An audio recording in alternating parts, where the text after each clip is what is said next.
Une légère reprise, mais sans doute pas de quoi s'emballer du côté du marché de l'immobilier.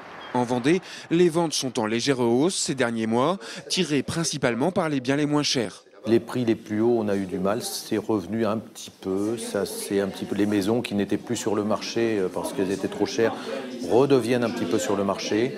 On a vu aussi un accroissement du nombre des ventes. Pourquoi? Parce que les vendeurs ont vu qu'ils avaient mis leur maison un prix un petit peu trop élevé, donc ils ont baissé leur prix. Mais c'était une reprise très timide. Bref, pas de risque de bulle immobilière à l'horizon, mais un marché plus représentatif de la valeur des biens. En tout cas, rien à voir avec les hausses constatées ces derniers temps dans les grandes villes et notamment à Paris. À La Roche-sur-Yon, par exemple, le marché est loin d'être porteur. Même si on sent un petit frémissement aujourd'hui, mais ce frémissement s'explique par des attaches fiscaux qui sont intimement importants et qu'on risque de perdre l'année prochaine.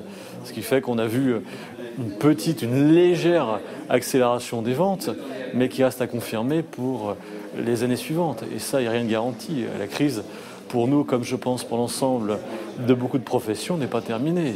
Les notaires le savent, le climat de confiance n'est toujours pas au rendez-vous. Résultat, pas de reprise significative et un horizon qui reste largement incertain. Pour l'avenir, on est quand même avec un point d'interrogation.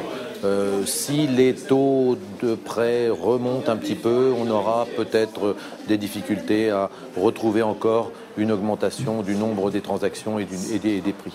Les taux d'intérêt, justement, ils tournent autour de 3,5-3,8% pour une durée d'emprunt moyenne de 15-20 ans. Ils restent donc attractifs, mais en cette fin d'année, ils s'orientent clairement à la hausse.